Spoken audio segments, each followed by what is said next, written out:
Jesus Christ Church Ministries presents short messages.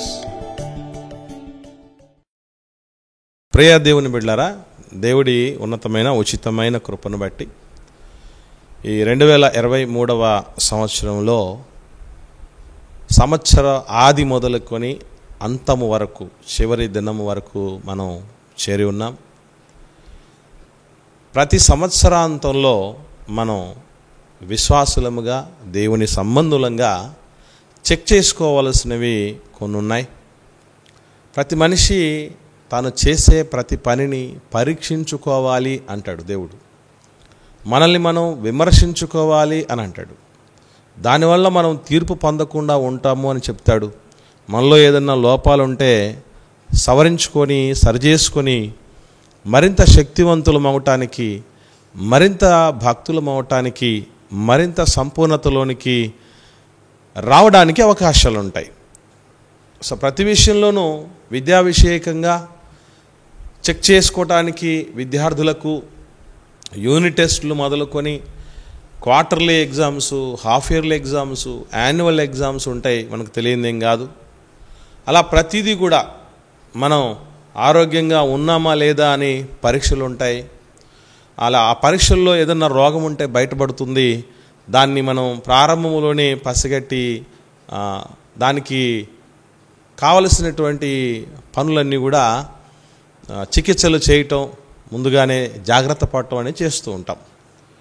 అలాగుననే విశ్వాసులంగా, దేవుని పిల్లలంగా, క్రైస్తవులంగా మనం కూడా ఈ సంవత్సరాంతము చెక్ చేసుకోవాల్సిన విషయాలు ఉన్నాయి. ప్రతి రంగానికి చెందినటువంటి వాళ్ళు ఆయా వారి రంగాలలో ఈ సంవత్సరాంతం వరకు మరి ఎట్లా జరిగింది మన పరిస్థితులు, మనం ఏమన్నా టార్గెట్స్ ఏమనుకున్నాం, ఎంతవరకు దాన్ని రీచ్ అయ్యాం, ఎక్కడ వెనకబడిపోయాం, దాన్ని ఎలా ముందుకు తీసుకెళ్ళాలని ప్రతిదీ వాళ్ళు లెక్కలు కట్టుకుంటూ, ఆలోచన చేస్తూ, పట్టికలు వేసుకుంటూ ఉంటారు. తర్వాత దినాల కోసం, తర్వాత సంవత్సరాల కోసం సిద్ధపడుతూ ఉంటారు. సో దేవుని పిల్లలంగా మనం కూడా ఏం చేయాలి అన్నటువంటి విషయం దేవుడు ఎప్పుడో చెప్పాడు. దేవుడు మనకిచ్చిన మహద్భాగ్యం ఏంటంటే, ఈ భూమి మీద ఏ మనిషి కూడా పనికిరాని వాడు లేడు.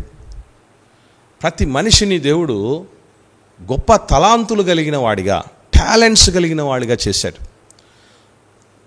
ఎంత చేతగాని వాళ్ళు అనుకున్నప్పటికీ, మనము ఒకరిని అనుకున్నా లేదా మనల్ని మనం అనుకున్నప్పటికీ వాస్తవం ఏంటంటే కనీసం ఒకటో రెండో టాలెంట్లు ఉండనే ఉంటాయి తప్ప అసలు టాలెంటే లేని మనిషి భూమి మీద ఉండడు. గుర్తుపెట్టుకోండి. దీన్నే దేవుడు తలాంతులు అన్నాడు. ఆయన యజమానుడిగా దేశాంతరం వెళుతూ తన ఆస్తినంతా పోగు చేసుకొని కొందరు వ్యక్తులను పిలిపించాడు. వాళ్ళకి ఒక వ్యక్తికి 5 తలాంతులు, మరో వ్యక్తికి 2 తలాంతులు, మరో వ్యక్తికి 1 తలాంతు ఇచ్చినట్టు కనబడుతుంది. ఇంకో వ్యక్తికి అసలు ఏమీ ఇవ్వలేదన్నటువంటి పరిస్థితి ఉండదు. మొత్తానికి కనీసం 1 తలాంతు, ఎక్కువగా 5 తలాంతులు, ఈ టాలెంట్స్ అనేటివి దేవుడు ప్రతి మనిషికి ఇచ్చాడు. ఎస్పెషల్లీ దేవుని పిల్లలంగా, క్రైస్తవులంగా ప్రతి మనిషిలో కూడా ఏదో ఒక హిడెన్ టాలెంట్స్ ఉంటాయి. లోపల ఉన్నటువంటి దాచబడినటువంటి తలాంతులు, టాలెంట్స్ అనేటివి ఉన్నాయి. వాటిని మనం వెలికి తీయగలగాలి. వెలికి తీసిన తర్వాత వాటిని మనం చెక్ చేసుకోవాలి.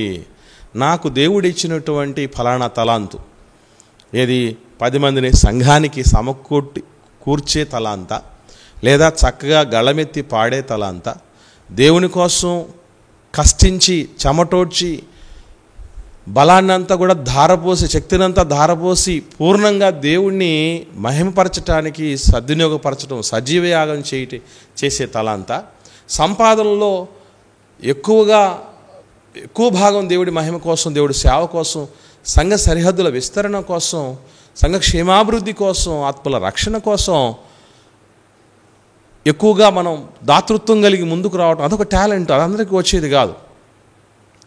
ఇలా దేవుడి కోసం చక్కటి సందేశాలను అందించేటువంటి టాలెంటా, లేదా మనలోనే దేవుడిని చూపించగలిగినటువంటి, మన జీవితమే ఒక గుణపాఠంగా, సువార్తగా మార్చినటువంటి టాలెంటా, 10 మందికి ముందున్నటువంటి వాళ్ళు ఎంత గొప్పవాళ్ళైనా సరే వాళ్ళని దేవుడి వైపు నడిపించగలిగిన సమర్థత కలిగిన టాలెంటా, లేదా వ్యక్తిగత సువార్త చేసే టాలెంటా, దేవుడి మందిరంలో ఉన్నతమైనటువంటి పనులు జరిగించడానికి, ఎన్నెన్నో పరిచర్యలు చేయడానికి సంబంధించినటువంటి టాలెంట్, రకరకాలైనవి ఉన్నాయి.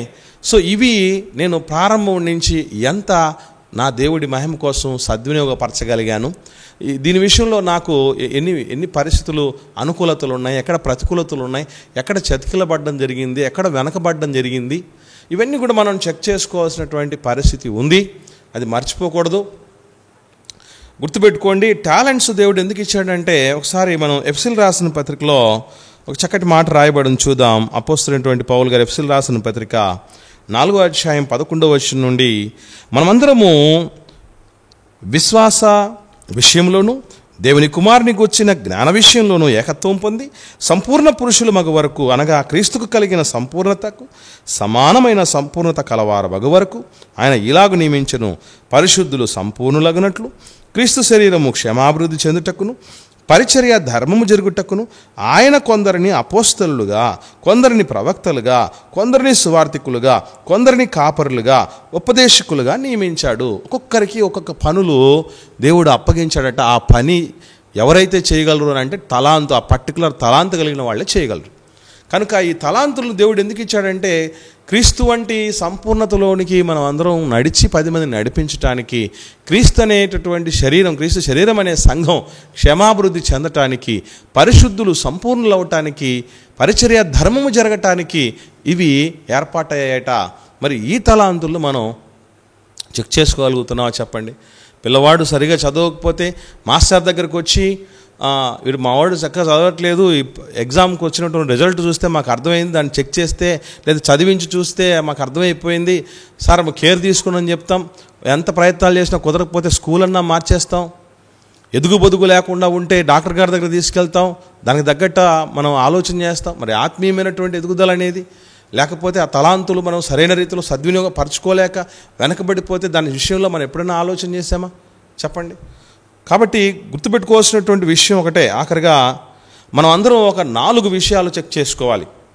ఏమిటి అంటే, అది విశ్వాసులంగా 2 విషయాలు, అవిశ్వాసులైతే 2 విషయాలు, మొత్తం 4 విషయాలు చెక్ చేసుకోవాల్సిన విషయం ఉంది. విశ్వాసి అయితే బ్రతికి ఉన్నాడు అంటే క్రైస్తవుడిగా, దేవుడు తనకిచ్చిన పని ఇంకా ఉంది, ఆ పనిని మనం సంపూర్తి చెయ్యాలి అనేటటువంటి పరిస్థితి ఉంది. అంతే తప్ప దేవుడేదో సంవత్సరం ఇస్తున్నాడు అని అంటే, ఇవ్వబోతున్నాడంటే దాంట్లో ముందటి కాలం కంటే మించినటువంటి పాపాలు చేసి పాపాలు మూట కట్టుకోవడానికి కాదు, పనిని సంపూర్తి చేయటానికి దేవుడిచ్చిన చక్కనైనటువంటి కృపా బాహుళ్యముతో నిండినటువంటి అవకాశం అది. కాబట్టి బతుకున్నాడు విశ్వాసి అంటే దేవుడి పని మిగులుందని మర్చిపోకూడదు. ఒక మనిషి, ఒక విశ్వాసే చనిపోయాడు అని అంటే అతను చేయాల్సిన పని ముగిసింది, లేదా అతని ఆయుష్ పూర్తిగా తీరిపోయింది అన్నటువంటి విషయం మనం అర్థం చేసుకోవాలి. ఇక అవిశ్వాసి బ్రతికున్నాడు అని అంటే ఏమని మనం చెక్ చేసుకోవాలో తెలుసా? నేను ఎందుకు బతుకున్నానంటే ఇది నా నీతిని బట్టో, లేకపోతే నాకున్నటువంటి శక్తిని బట్టో, బలమును బట్టో, బలగాన్ని బట్టో కానే కాదు.